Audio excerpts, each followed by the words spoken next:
হ্যাঁ এই তাই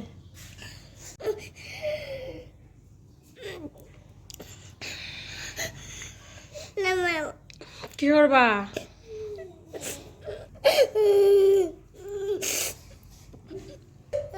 বেলকুনিতে যাও আজকে থেকে শুরু হলো একা পথ চলা। মা থাকতে আসলে বুঝি নাই সংসার মানে সংসারের কাজকর্ম, সংসারের কি দায়িত্ব। মাই আসলে আমার সব দায়িত্ব মা নিজের গাড়ি নিয়ে নিছিল, আমাকে কোনো কিছুই করতে দিছিল না। আমি শুধু কয়েকটা রান্নাবান্না করতাম, ওদেরকে স্কুলে নিয়ে যাইতাম আইতাম, একটু পড়ালেখার সময় দিতাম আর একটু ভিডিও টিডিও করতাম। তবে এখন আসলে বুঝতে পারবো সংসার কী জিনিস। এখন সংসারের সম্পূর্ণ এ টু জেড দায়িত্ব আমার মাথার উপরে।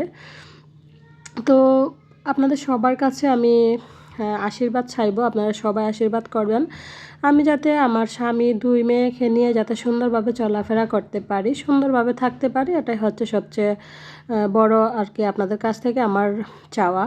জানি না আসলে আজকের বয়স যাবার আমি কী দিতেছি, আমি নিজেও বুঝতে পারতেছি না, মনটা ভীষণ খারাপ।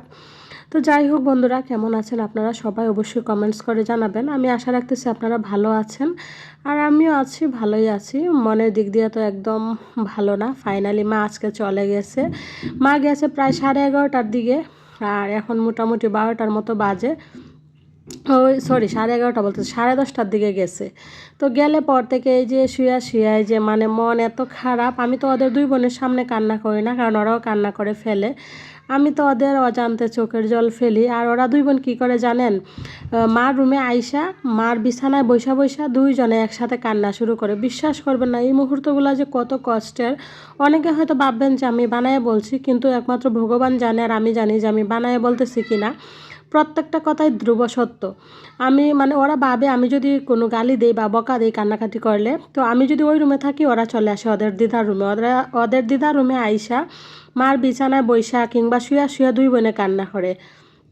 মানে একদম বড়দের মতো কথা বলে যে দিদা যদি থাকতো এখন আমাদেরকে স্নান করাইতো, খাওয়াইতো, ডাক দিত, মানে এইরকমভাবে বলে। তো যাই হোক, মন টন খারাপ করে উইটা সংসারে কাজকর্ম তো করতে হবে। সেই জন্য ওই যে দেখেন মার রুমটা সুন্দর করে গুছিয়ে নিলাম। মার রুমটা গুছিয়ে নিয়ে আবার চলে আসলাম আমার রুমে।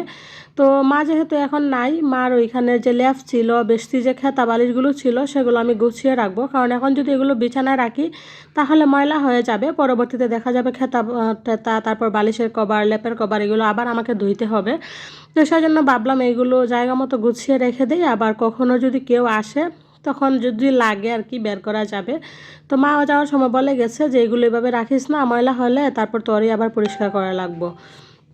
তো সেই জন্য এখন উইটা উইটা সংসারের কাজকর্মগুলো এক এক করে নিতেছি। আর আজকে তো রান্নাবান্নার ঝামেলাও নাই, কারণ হচ্ছে ওর বাবু যেহেতু মাকে নিয়ে গেছে, তো মাকে হচ্ছে ঢাকাতে রেখে আসবে দিদিরা বাসায়। দিদিরা যেদিন যাবে বাড়িতে ওই দিন মাকে নিয়ে যাবে।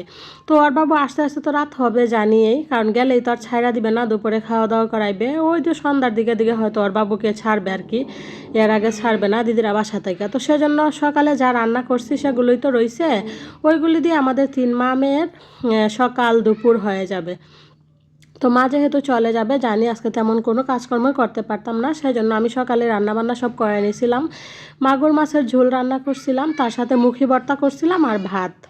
তো এগুলোই দিয়ে আমাদের হয়ে যাবে, একদম বেশি করে রান্না করছিলাম। আসলে এখন হয়তো অনেকেই বলবেন যে শুধু মায়ের কথা বলে, শ্বশুর শাশুড়ির কথা বলে না। একদম ধ্রুব সত্য একটা কথা, আমার মা যদি না থাকতো এতদিনে হয়তো আমি আমার 2 সন্তান নিয়ে ভেসেই যেতাম। আমার শ্বশুর শাশুড়ি কি বলবো, আসলে আমার শ্বশুর বাড়ি নিয়ে বেশ কিছু তিক্ত অভিজ্ঞতা আছে, সেগুলো শেয়ার করব না, শেয়ার করলে হয়তো দিন রাত চলে যাবে, সেগুলো আর না এই বলি। এখন চেষ্টা করি যা আগে হয়েছে হয়তো একজনে আমার সাথে খারাপ ব্যবহার করছে, আমার তো তার সাথে খারাপ ব্যবহার করলে তো আমি তার সমান হয়ে গেলাম, মানে ওই দিক চিন্তা ভাবনা করে। এখন আর শ্বশুর শাশুড়ির কথা কিছু বলি না, যদিও কখনো আমি আমার শ্বশুর শাশুড়ির কথা সোশ্যাল মিডিয়ায় বলি না। অনেক কান্নাকাটি করছি, অনেক হাতে পায়ে ধরছি, যখন আমার দুটা মেয়ে ছোটো ছিল, সৃষ্টিকে স্কুলে নিয়ে যাওয়া, ওকে নিয়ে যাওয়া।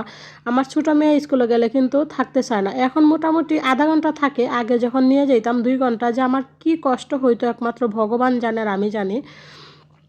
তো আসলে আমি পারতাম না মানে স্কুলে নিয়ে যেতে, কারণ হচ্ছে আমার ছোটো মেয়ে স্কুলে থাকতেই চাইতো না, বড় জোর 10 মিনিট বসে থেকেই বাড়ি মানে আসার জন্য কান্না করতো।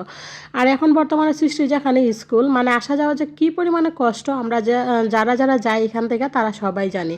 তো আমরা বড়রা হলে তো সমস্যা নেই, আমার একটা ছোটো বাচ্চা, তারপর সৃষ্টি, আমি, মানে কী যে কষ্ট হইতো একমাত্র আমি জানি। অনেক কান্নাকাটি করছি, অনেক সিচুয়েশন পার হয়েছি, কিন্তু কখনো আমার শাশুড়ি আমার প্রয়োজনে আমার বাসায় আসে নাই। যখন নিজের মন চায় তখন আসছে, আবার চলে গেছে। দেখটা ওরা দুপুরে ভাত খাইছে প্রায় 12:30টার দিকে। ভাত খাইয়া পরে স্নান করছে আর কি। তো এখন বলতেছে ভাত খাবে না, তো ভাবলাম দুধ আছে দুধ দিই। তো ওই যে দেখেন ওদের 2 বোনের জন্য 2 কাপ দুধ, আর তার সাথে 2টা কি বলে এগুলা লুফ, হ্যাঁ লুফ নিয়ে নিলাম। ওই লুফগুলো ভালো লাগে, এই যে ভিতরে এই যে দেখুন ক্রিম দেওয়া আছে। তো 2 বোনকে এখন দিয়ে দিব, তারপর 2টা এটার দিকে খাইতে দিয়ে দিব। স্নান করাই দিছি, ওই যে দেখেন এখন শুয়ে শুয়ে মোবাইল দেখতেছে। তো এখন দুইজনে এটা খাবে, ভাত খাবে হচ্ছে আরও পরে। তো এগুলো এখন খাক। আচ্ছা নাও, সবাই সবার প্রয়োজনে আসছে আবার চলে গেছে, কিন্তু আমার মা এই একমাত্র রয়ে গেছে। আমার বড় মেয়ের স্কুলে, বড় মেয়ে হওয়ার পর থেকেই আমার মা আমার সাথে থাকে। যখন বেশি দরকার পড়ে বাড়িতে গিয়ে বড় জোর 1 মাস 2 মাস থাকে, সারা বছরই আমার সাথে থাকে। আর এখন তো ছোটো মেয়ে হয়েছে পরে আরও বেশি থাকে, কারণ হচ্ছে ওকে নিয়ে স্কুলে যাওয়া। বর্তমানে আমরা যেখানে আছি বিশেষ করে 2টা বিশ্ব রুট পার হইতে হয়, 2টা কি 3টা বিশ্ব রুট পার হওয়া লাগে, আসা যাওয়া করতে 6 বার আর কি মেন রোড পার হওয়া লাগে। তো 2টা বাচ্চা নিয়ে একটা ব্যাগ থাকে, আমি মানে বিশ্ব রুট পার হওয়া যে কী পরিমাণে কষ্ট আমরা যারা যাই এই জায়গাটা ওভারকাম করি আমরা তারাই বুঝি। তো সেই পর্যন্ত মা কিন্তু আমার সাথে থাকে। এই যে আমার কষ্টগুলো সবাই কিন্তু জানে, সবাই দেখে, কিন্তু একদিন আমার শাশুড়ি আমার বাসায় আসবো তো দূরের কথা, ফোন দিয়ে পর্যন্ত খবর লয় না যে আমি কিভাবে 2 মেয়েকে নিয়ে চলি, কিভাবে স্কুলে যাই, কিভাবে কী করি না করি। তাদের যখন প্রয়োজন পড়ে তখন তারা ঠিকই ফোন দেয়, ফোন দিয়ে যেটা দরকার টাকা পয়সা সেটা নিয়ে মানে চলে যায়। কিন্তু তারপরে যে আমাদের যে একটা ভালো মন্দ জিগানোর মতো তাদের কোনো মানে অভিরুচি থাকে না। 8টা, তো সন্ধ্যা বাতুতি দিয়ে আমরা 3 মা মেয়ে মিলে চা খেয়ে নিছি, ওইটা শেয়ার করছিলাম আপনাদের সাথে। কারণ মনটা ভীষণ খারাপ, মা চলে গেছে, হয়তো আপনাদেরকে বললে বিশ্বাস করবেন না। আমার 2টা মেয়ে মানে কি বলবো, একটু পরে পরে কান্না করে, মা রুমে গিয়ে কান্না করে। যখন চা দিছি তখন কান্না করতেছে, বলতেছে দিদা থাকলে ডাক দিত, এই সেই মানে কত কিছু বলতেছে। তো সেই জন্য মনটা ভীষণ খারাপ। চা খাওয়াটা আর আপনাদের সাথে শেয়ার করি নাই। চা খাইয়ে চলে আসছি রান্না করে, এই যে দেখেন। তো এখানে আমি ভাত বসাইছিলাম, ভাত হয়ে গেছে, মার ঝরতে দিছি, ওইদিকে ভাতের মার ঝরতেছে। আর এখানে আমি ডাল বোনা করব। তো আজকে তো সারাদিন রান্নাবান্না শেয়ার করি নাই। সকালে রান্না করছিলাম হচ্ছে আলু দিয়ে মাগুর মাছ দিয়ে ভুনা রান্না করছিলাম, আর মুখি ভর্তা। তো মুখি ভর্তা শেষ হয়ে গেছে, মাগুর মাছের তরকারিটা আছে। তো যেহেতু একটা তরকারি আছে ভাবলাম এখন একটা কিছু করে নেই, সেজন্য এদিকে আমি ডাল বোনা করে নিচ্ছি। তো মাছের তরকারি আর ডাল বোনা দিয়ে আমাদের রাত্রে খাবার হয়ে যাবে। আসে আর ওর বাবু এখনো আসে নাই, সেই যে সকালে গেছিল মাকে দিতে, তো এখনো রাস্তায় আছে, জ্যাম পড়ছে, তো সেজন্য দেরি হচ্ছে।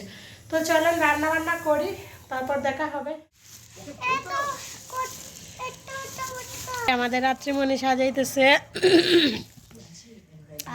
ওর বাবু আসার সময় সিঙ্গারা নিয়ে আসছে, আর এই যে এদিকে সৃষ্টি হচ্ছে সসের বোতলটা খুলতেছে আর কি।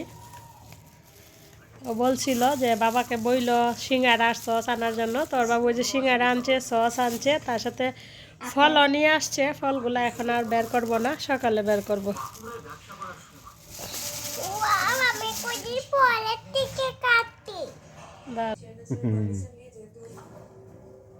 কেডা খাইব নারু মাথা খাই খাও বাবু, খাও বাবু, এই যে সবাই মিলে খাওয়া দাওয়া শুরু হয়েছে। সস ডালো, সস।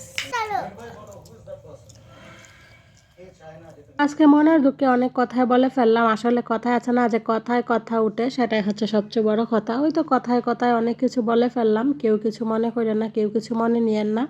আজকের মতো ভিডিওটা এখানে শেষ করতেছি। সবাই প্লিজ আমাকে একটু ভালোবাসা দিবেন, একটু সাপোর্ট করবেন।